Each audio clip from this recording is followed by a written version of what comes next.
If you grew up poor, it's an extremely high chance that you know someone who got caught up in the pawn shop cycle. They need cash, so they take an item to the pawn shop, pawn it, receive the cash, pay off whatever they need to pay off, and when their next check hits, they go back and get the pawned item out of the shop.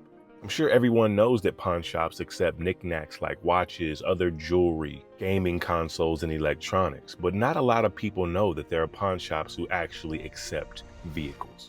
Yes, there are people pawning their vehicles. Let's talk about it. What's going on, guys? It's your boy Eddie, man. I am here at one of the pawn shops in my area, and I was so curious because every single month, this pawn shop's lot is full of cars, like different cars almost every month. So I went in to talk to him about how this works. At first, I thought they were for sale because I was looking for a car for my mom, but he said, nope, none of them for sale. They're all been pawned. He did not agree to be on camera, but I did talk to him and get some information. So let's go over to this pawn shop lot and look at some of these cars and also talk about how people get into this situation in the first place. So before we take a look at some of the different vehicles over here, let's talk about how pawning a vehicle actually works. So it actually works a lot similar to just pawning any other item, right? You come into the pawn shop, you have to show proof that you have the title and you own this vehicle.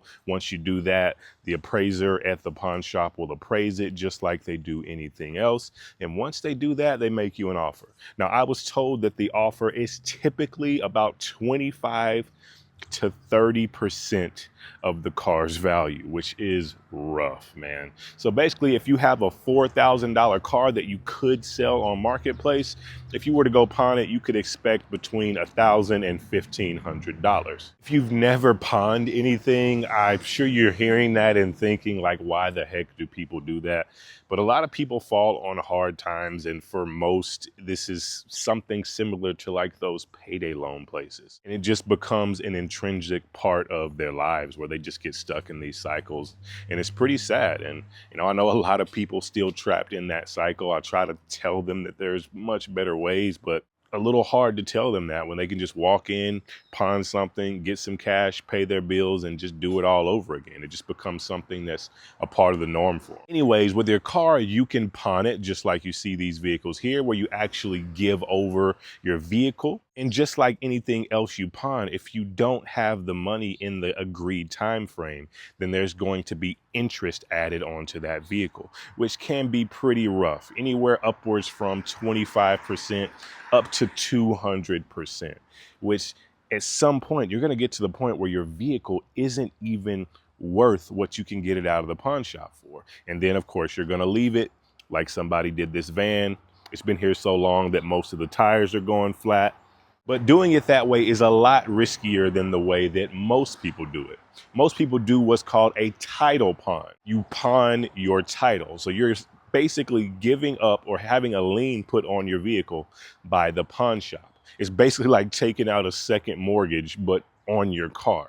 And that's super risky because not only do you owe this pawn shop money, but you still have the vehicle in your possession. And while having it in your possession, it technically belongs to someone else. So if you don't make your loan payment, they can come take your car or have it repoed, which can be, that's just sad and all in itself. I know you've seen those repo videos where people get their car snatched. So if you're watching this video and times are hard, I'm sure this seems like a good idea at the time, but I'm just telling you, just don't do it.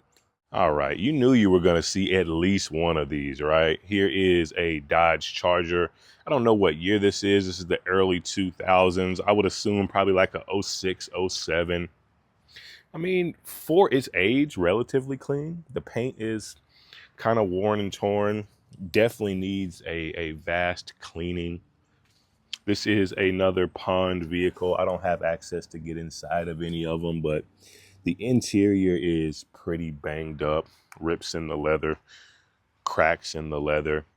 But from what I've been told, every car that is pawned does have to run. Here is a Nissan Armada, man. Even with the condition that it's in, these are some tanks, man. These are one of Nissan's best vehicles they've ever made. They could have easily just sold this vehicle. These things are roomy, spacious.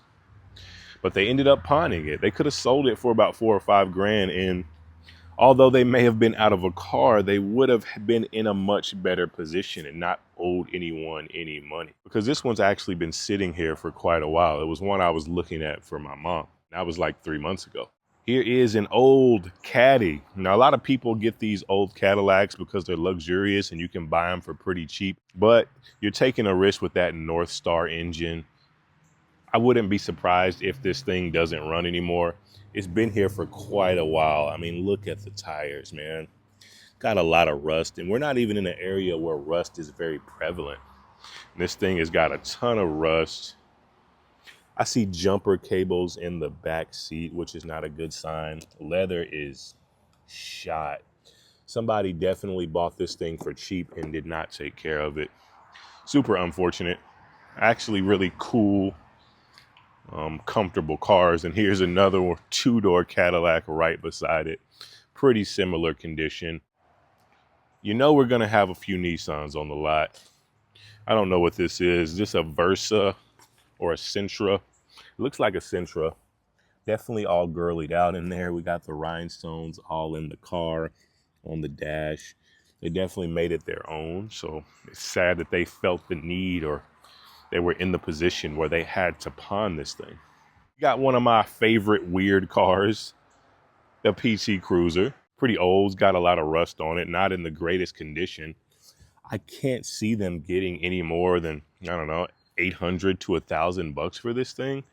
If they would have just sold it private market, they could have got 2,500, maybe even 3,500 for somebody who's like a collector or just wants a PT Cruiser. People love these older Grand Cherokees. Probably 2,500 to 3,500 for this as well, and they couldn't have gotten any more than 1,000 from this pawn shop. Here's a little Hyundai Elantra. These things actually sell really well on the private market. Another car that they for sure didn't get any more than 1,000 bucks for. And now we got a Mazda X SUV right here. This Mazda XUV looks really good. CX-9, super clean, third row. Tires look decent. This is easy a $5,000 sale. Get some detailing on those cloth seats, man. This is an easy $5,000 sale. But they probably got about $1,500 to $1,600 for the pawn on this vehicle. It's a big work truck. Like, this is somebody's work vehicle or farm vehicle. A F350 in relatively good condition. The tires are bald as all get out though. Before a work truck, the interior is super clean. The bed looks good. It has a little bit of rust on the vehicle, but being in the South, it doesn't have a ton of rust. Nothing's rusted so bad that pieces are breaking off or starting to get eaten through. Got that Power Stroke turbo diesel V8. I have no idea what the market looks like on these, but I can't imagine that they got a good deal on this at a pawn shop. Walking this pawn shop lot was kind of a trip down memory lane, seeing as how, I grew up pretty poor and pawn shops were definitely a part of my life in my youth. Luckily, myself and my family is no longer in that type of a cycle.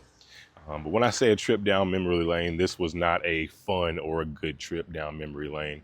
It's actually kind of sad. And I hope anybody who's in the position where they feel like they need to do this, where they feel like this is something that they have to do in order to survive, I wish you nothing but the best. I wish you well. I hope that situation, whatever you're going through, is just a small blip on the radar. But other than that, I appreciate you guys for tuning into the video. It's your boy Eddie. Thanks for taking this ride with me. Until next time.